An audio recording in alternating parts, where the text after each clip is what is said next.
A scientist packing a suitcase carries ideas that governments want to control.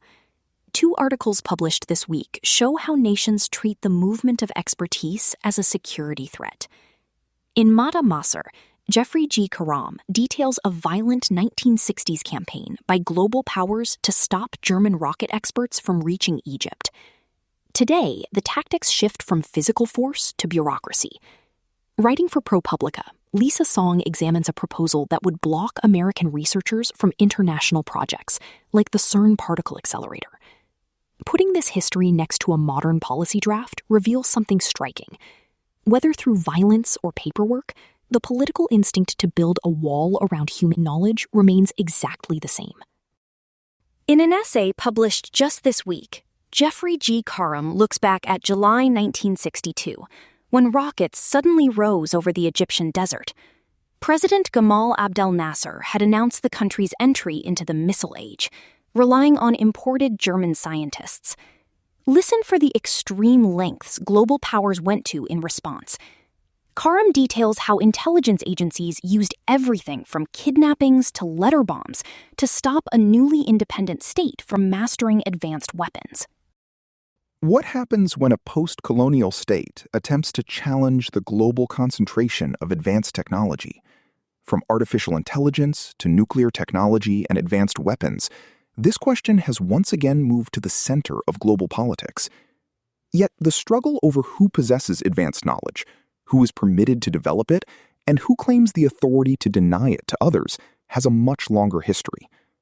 On July 23, 1962, exactly 10 years after Egypt's revolution, former President Gamal Abdel Nasser offered his own answer. Rockets rose over the Egyptian desert as Egypt marked the anniversary of the 1952 revolution. Nasser declared that the country had entered the missile age. The spectacle reflected ambitions that extended well beyond the missiles themselves. Emerging from colonial rule and repeated military defeats, Egypt sought to demonstrate that it could acquire and produce advanced technologies, long monopolized by the industrialized world. For Nasser, the missile program was not simply about military power.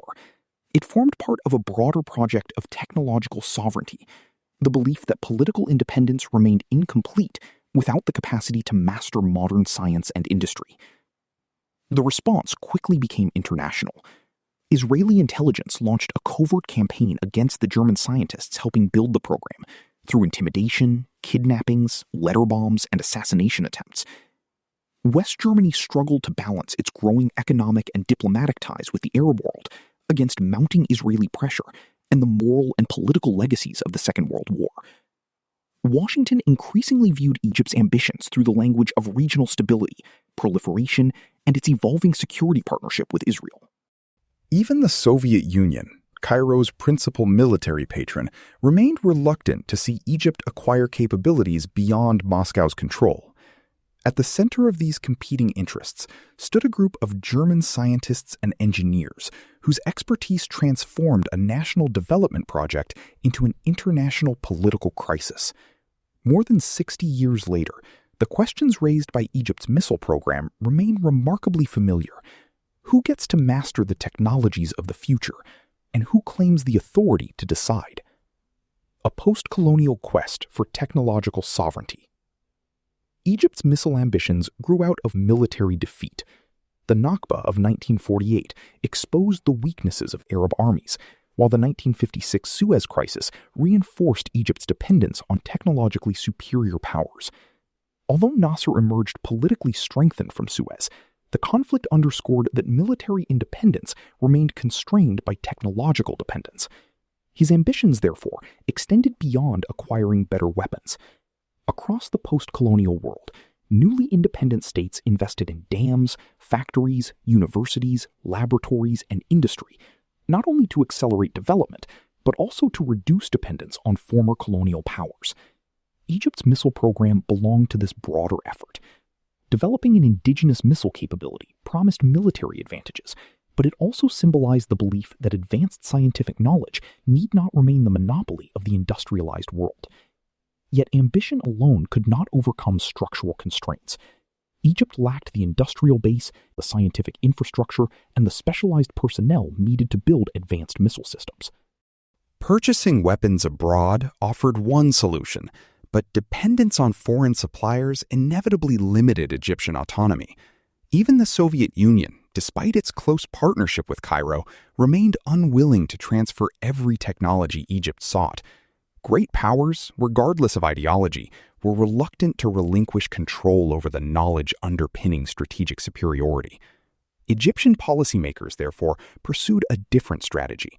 Rather than importing weapons alone, they sought to import expertise by recruiting foreign scientists and engineers capable of establishing an indigenous missile industry.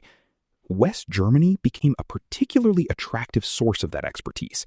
Scientists and engineers with wartime and post-war experience in rocketry and aerospace found limited opportunities to pursue ambitious projects at home, while Egypt offered them something increasingly scarce in post-war Europe: the opportunity to build.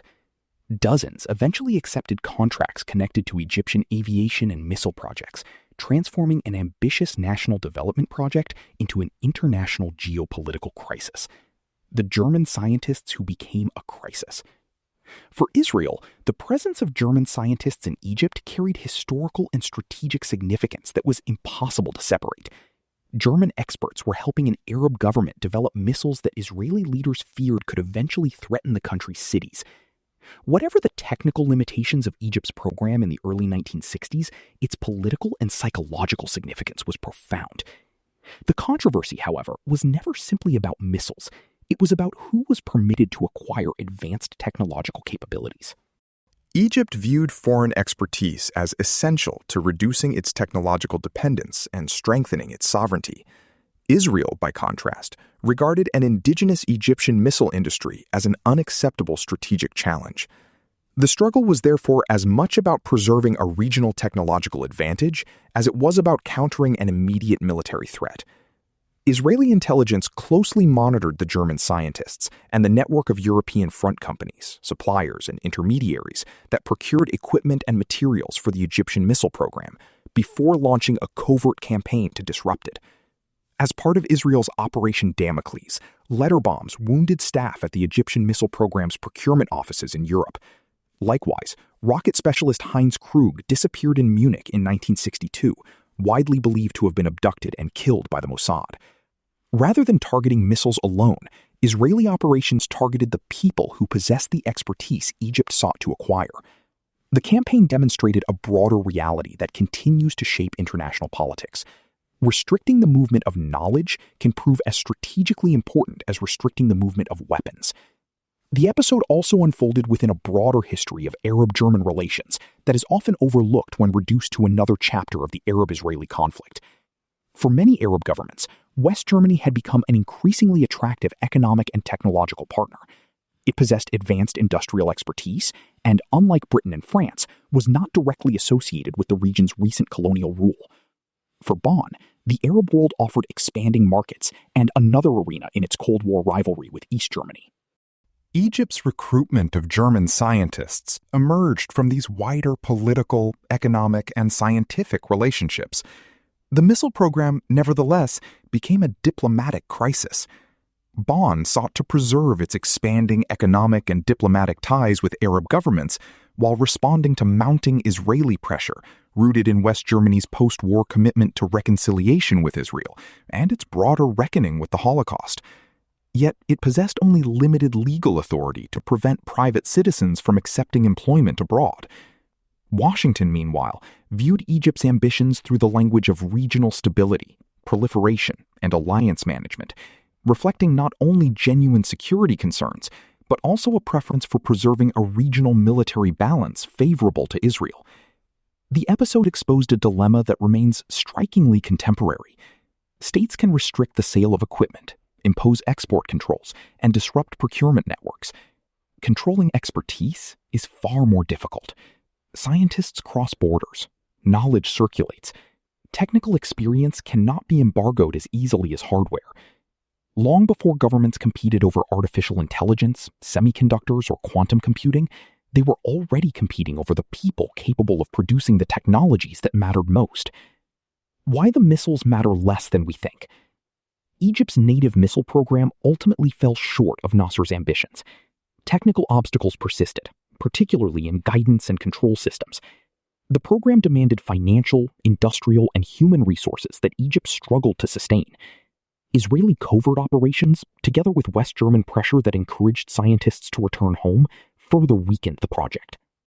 Egypt's defeat in the Nakba of 1967 ultimately brought the program to an end. It is tempting to judge the project solely by the missiles it failed to produce. Doing so misses its broader significance. The international response was shaped less by what Egypt had achieved than by what it might eventually become capable of achieving. The controversy revolved around future technological possibilities rather than existing military realities. An engineer could cross a border without carrying a single missile component and still transfer decades of accumulated knowledge in aerodynamics, guidance systems, manufacturing, and program management. Expertise itself had become a strategic resource. The struggle therefore extended beyond rockets and production facilities to scientists, laboratories, and the circulation of knowledge across borders. Controlling expertise became another means of determining which states could realistically aspire to technological autonomy and which would remain dependent on external suppliers. Seen in this way, Egypt was pursuing what we would now call technological sovereignty, the capacity to develop and master critical technologies without remaining permanently dependent on more powerful states. The missile program ultimately failed to achieve that objective, yet the extraordinary international effort devoted to undermining it revealed something larger than the fate of a single weapons program. The concern was not only the missiles that Egypt might build, but the possibility that a post-colonial state could acquire scientific and industrial capabilities that reduced its long-term dependence on external powers. Such capabilities promised not only military strength, but also greater political and strategic autonomy, challenging an international order in which advanced technological knowledge remained concentrated among a small number of states. The technology wars are not new. The technologies at the center of geopolitical competition have changed dramatically since Abdel Nasser's missiles first appeared over the Egyptian desert. The politics surrounding them are remarkably familiar. Today, governments compete over artificial intelligence, nuclear technology, and advanced weapons. They impose export controls, restrict technology transfers, scrutinize scientific collaborations, sanction firms, and compete to attract or deny highly skilled scientists and engineers. The struggle increasingly revolves around whether access to expertise today might allow a rival to develop a capability tomorrow. The history of Egypt's missile program places these contemporary contexts within a much longer trajectory of global technological competition. It also exposes the unequal hierarchies that continue to shape the international system. Technological ambitions are rarely judged according to technical capability alone. They are filtered through political relationships and international hierarchies in which the identity of the state pursuing them often determines whether technological development is celebrated as innovation, accepted as modernization, or condemned as proliferation. This does not mean that every state's technological ambitions are equally benign, nor that security concerns are merely rhetorical. It does suggest, however, that similar technological pursuits are rarely evaluated according to consistent standards. States closely aligned with the prevailing international order have often enjoyed greater latitude in developing advanced military technologies than post-colonial states seeking to reduce their technological dependence. The language of security has often functioned not only to address genuine threats, but also to regulate who is permitted to acquire the capabilities that define power in a given era. Nasser's missiles never transformed Egypt into the technological power he envisioned. Yet the crisis surrounding the German scientists revealed something more enduring than the fate of a single missile program. It exposed how expertise itself became an object of geopolitical competition, and how powerful states sought to regulate not only the movement of weapons, but also the movement of knowledge. More than 60 years later, the question that confronted Cairo, Bonn, Tel Aviv, Washington, and Moscow remains unresolved. Who gets to master the technologies of the future? More importantly, who claims the authority to decide? Jeffrey G. Karam leaves off with a violent picture of the 1960s, letter bombs and kidnappings deployed to stop a few German engineers from sharing their expertise in Egypt. The historical takeaway is clear. Powerful nations will go to extreme lengths to control who gets to hold advanced scientific knowledge. Turning to Lisa's song, that same obsession with controlling knowledge appears again, but the direction flips completely. In Karam's history, global powers are terrified of a developing nation importing foreign minds. Song looks at a modern American policy proposal that does the exact opposite, a superpower voluntarily walling its own resources off from the global stage. Read alongside Karam, the rule Song describes looks like a strange inversion. Egypt saw cross-border scientific collaboration as the ultimate key to independence, worth risking an international crisis to achieve. Decades later, American political appointees look at massive, Nobel-winning global projects like the CERN particle accelerator and see a liability to be shut down. The underlying assumption remains identical. Science is treated as a border security issue. But the tactic has shifted from stopping foreign nations from learning to stopping domestic scientists from participating. For decades, physicists wrestled with a fundamental mystery of the universe. They wanted to know why certain particles, like the protons in atoms, have mass, while particles of light do not. Whatever the reason was, it was crucial to understanding the origins of planets, galaxies, and life itself. The leading theory stated that particles got their mass from interacting with an invisible field, later dubbed the Higgs field, but no one had ever been able to prove it existed. Doing so would require one of the most ambitious international collaborations in scientific history. Starting decades ago, thousands of scientists from dozens of countries worked side by side, even though some of their nations considered one another adversaries. The United States contributed a quarter of the workforce and hundreds of millions of taxpayer dollars. The investment paid off in 2012 when the team detected the so-called God particle, or Higgs boson, confirming the half-century-old Higgs field theory. The achievement was so significant that two of the physicists behind the theory won the Nobel Prize. Under a new rule proposed by the Trump administration, American scientists might be forced to watch similar discoveries from the sidelines. The proposal would restrict international collaboration and give political appointees the ability to decide the most important research to fund and the power to pull the plug at any time for any reason. As soon as he learned about the proposal, one of the U.S. scientists who took part in the landmark project rushed to file his objection with the federal government. These experiments take decades to build and require sustained, cooperative international investment, University of Chicago physics professor David W. Miller wrote in a public comment. The experiments will continue without American leadership. The United States will not just fall behind, it will step aside. The rule's implications reach far beyond physics.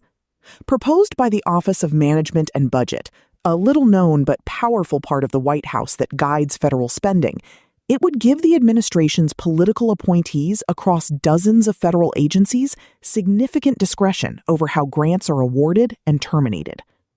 The appointees don't have to know anything about science or the subjects of the grants they're reviewing.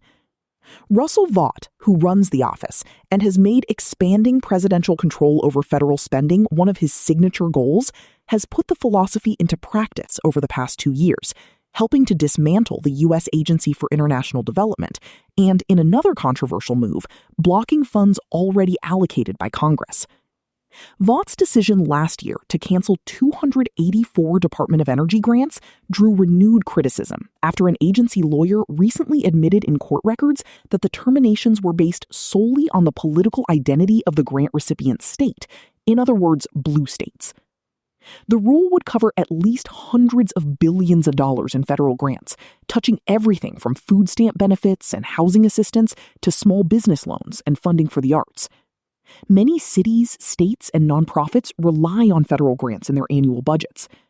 Representatives of domestic violence organizations and museums and the attorneys general of 22 states are among those who have objected to the rule.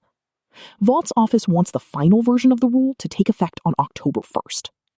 Before that happens, the OMB must consider the nearly 500,000 public comments that have flooded in since the rule was announced in late May and address or respond to substantive critiques. An OMB spokesperson told ProPublica that the proposed rule will ensure spending is aligned with current law, executive orders, and agency priorities. This is fundamentally about accountability to the American people and ensuring that taxpayer dollars are spent wisely. It will not disrupt major scientific research or supplant the peer review process. Any claims to the contrary are based on spurious assumptions. But thousands of public comments come from scientists who warn that the rule as written would severely curtail their work treating pediatric cancers, improving maternal health, and advancing fundamental research. The United States' world-renowned system of funding science entrusts decisions to subject matter experts who choose grantees based on a rigorous, merit-based peer review process with minimum political interference. Physicists vet proposals from other physicists, oncologists those of other oncologists.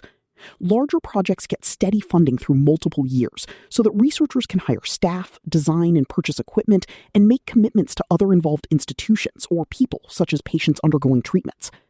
Few discoveries better illustrate what that system made possible than that of the Higgs boson, considered one of the most significant scientific triumphs of the 21st century.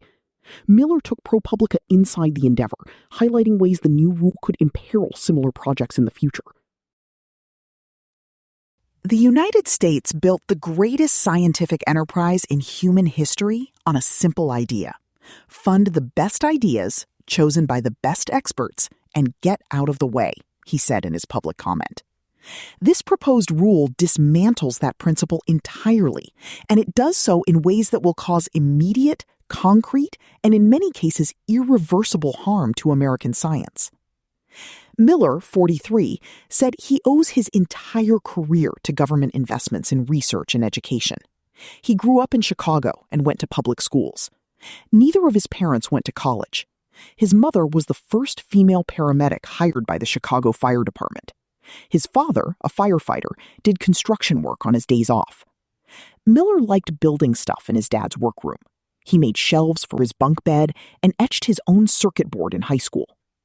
At the University of Chicago, where Miller enrolled after winning a full-ride scholarship for students whose parents worked as police officers or firefighters, he chose to study physics and soon became interested in questions such as, why do things with mass behave differently from light? Why is there more matter than antimatter in the universe? Miller said his dad used to sit in his firehouse, clipping newspaper stories on dark matter and black holes to send to his son. As an undergrad, Miller began doing research at CERN, an international physics laboratory near Geneva that was founded after World War II to facilitate ambitious experiments and build bridges between countries that had recently been adversaries. He took a job there after graduation as a research technician. Working in a cavern 300 feet underground, he crawled through tunnels, connecting power cables and screwing pieces of steel together. He was helping build the machinery needed to test a theory scientists had been chasing since the 1960s. Physicists had long theorized that an invisible field of energy gives mass to particles like protons, while leaving particles of light, photons, massless. To test the theory, the world's largest particle accelerator, the Large Hadron Collider, would smash hundreds of billions of protons together at nearly the speed of light. Miller had been building one of the massive, intricate cameras needed to detect the Higgs boson created by colliding protons. Later, he worked to disentangle the messy data. Miller was one of nearly 2,000 scientists from the U.S. who worked on the initiative. 3 U.S. national labs built components for the collider in-house before shipping them to CERN. Federal agencies invested $531 million into construction and other services. Additional grants went to individual scientists. Miller's technician role and support for his research when he earned a doctorate in physics from Stanford University were both funded by the National Science Foundation, one of the main government agencies that supports basic scientific research. Federal grants can't be canceled without cause, and the reliability of that funding was crucial, Miller said. But the new OMB rule would allow termination with minimal explanation or opportunities for appeal. That threat is a tool for political coercion, Miller wrote in his opposition to the rule. It tells every scientist in America, your funding is safe only as long as your work, your institution, or your public statements remain acceptable to the current administration. An additional threat comes from the rule's prohibition of researchers using federal funds to support certain foreign collaborations involving covered foreign countries or covered foreign entities. The rule accounts for limited exceptions, including collaborations allowed by federal statute and those in which an agency head, quote, determines that the activity does not pose a risk to national security. An OMB spokesperson did not provide a list of covered countries or respond to ProPublica's questions about how the provision would be enforced. More than 60 nations contributed to the Higgs boson discovery. Engineers from India tested superconducting magnets used in the collider. Russian scientists collected spent artillery shells from World War II to source the huge amounts of brass needed for one of the particle detectors. Various countries are contributing to ongoing upgrades for the collider, including special magnets from China, crystals from Italy, and cast iron shielding from Pakistan. Some of the scientists working at CERN come from countries like China that the Trump administration has already restricted researchers from collaborating with, and it's unclear how easily others might find themselves listed as adversaries. Since the beginning of his second term, President Donald Trump has picked public fights with a long list of leaders from U.S. allies, such as the United Kingdom, Italy, Denmark, France, Germany, Spain, and Canada. Strict limits on international partnerships fly in the face of how science has worked for centuries, said Chris Llewellyn-Smith, a former CERN director who was an emeritus professor of physics at the University of Oxford. The Royal Society of London, a scientific academy founded in the 1600s, appointed a foreign secretary to correspond with scientists from other countries nearly 60 years before the British government appointed a foreign secretary to oversee international relations, he noted. Global conflict has already degraded the collaborative atmosphere at CERN, Llewellyn-Smith said. After Russia invaded Ukraine in 2022, CERN's governing body voted to ban scientists affiliated with Russian labs, a move that has harmed the careers of Russian scientists and deprived CERN of the hardware and labor Russia could contribute to future experiments. If the U.S. also retreats due to limits on working with foreign scientists, Llewellyn-Smith warned, it could jeopardize the whole future of high-energy physics. That may feel abstract to many Americans, but the technological developments required to study particle physics lead to unexpected discoveries. A CERN engineer pioneered a touchscreen in the 1970s while building research instrumentation. The World Web was invented by a scientist at CERN who was trying to share data between different institutions. Smaller particle accelerators are used for manufacturing and cancer therapies. The practical applications may take generations to surface. Take the GPS technology that powers the maps on our phones, Miller said. It depends on century-old equations formulated by Albert Einstein. I guarantee you that Einstein wasn't thinking about your ability to find Starbucks this morning when he wrote down the special theory of relativity and the general theory of relativity. The OMB says the rule is necessary to prevent waste, fraud, and ideological bias. The Heritage Foundation, a right-wing think tank whose work the OMB cites, praised the proposed changes in a recent column. Empowering political appointees establishes the kind of adult supervision that ensures the taxpayer is funding the activity that he votes for at election time, the columnist wrote. But critics say the changes aim to solve problems that either don't exist or don't require such a blunt force tool. The rule repeatedly cites woke funding decisions under President Joe Biden's tenure as a reason for reform. Federal grants were politicized by the last administration to promote a far-left DEI agenda, an agency spokesperson told ProPublica in an email, referring to initiatives promoting diversity, equity, and inclusion. The rule links to a 2024 report from Senate Republicans that summarized, based on a keyword search of terms like women, diversify, segregation, and Hispanic culture, $2 billion in National Science Foundation grants they said were supporting radical political perspectives. ProPublica's reporting found that many of the projects simply referenced existing social inequities or involved unrelated terms flagged by the committee's crude methodology. One was a study of the evolution of mint plants. Fraud in federal science funding does exist, but it's relatively rare. Investigators at the National Science Foundation have recovered about $54 million from fraud cases involving universities, nonprofits, and small businesses over the past 10 years, according to a spokesperson from the agency's Office of Inspector General. That's an average of $5.4 million a year, a tiny fraction of the billions of dollars the NSF gives out in grants every year. Even if the administration believes those problems warrant reform, legal experts question whether the OMB has the authority to impose this solution. The final rule will almost certainly be subject to litigation, they say. Lawsuits will challenge the OMB's ability to prescribe the content of individual grants, said Kali Murray, a law professor at Marquette University who specializes in the intersection of administrative and intellectual property law. This is a Hall of Famer move by Russ Vought to expand the power of that office, as the proposal allows the OMB to override existing congressional statutes that govern agency spending, she said. For instance, the proposed rule's prohibition of DEI appears to conflict with a statute that directs the National Science Foundation to broaden participation of underrepresented populations, especially women, Black, and Hispanic researchers in science, technology, engineering, and math, Murray said. Federal physics funding has been less of a political target than grants related to health disparities, racial inequities, and LGBTQ+ communities, areas the administration derides as woke or illegal DEI. But at least several grants designed to support early career physicists from underrepresented backgrounds have been terminated. Any change through litigation could take time. Lawsuits can't be filed until the final text of the rule is published. The next presidential administration could undo it through a formal rulemaking process. That process, too, could take years. Pressure from congressional leaders, particularly Republicans, might be the only way to compel the OMB to make serious revisions before it releases the final version of the rule this fall. Democrats in Congress have registered their opposition. So has Republican Senator Susan Collins of Maine, who sent a letter to Vought asking the OMB to withdraw parts of the rule that would unduly burden scientific and biomedical research and small communities.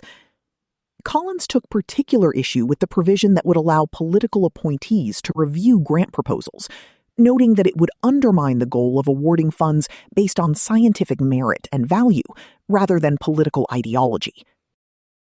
What lingers here is how a mailed explosive in Cairo and a drafted policy in Washington end up doing the same work. They both treat human knowledge like a fenced-in commodity. The instinct to lock the doors on research spans decades, driven by a fear that a rival might learn something first. But discovery relies on friction between different minds working across borders. If a government successfully walls off its laboratories and isolates its brightest thinkers, how long can the ideas inside survive before they run out of air?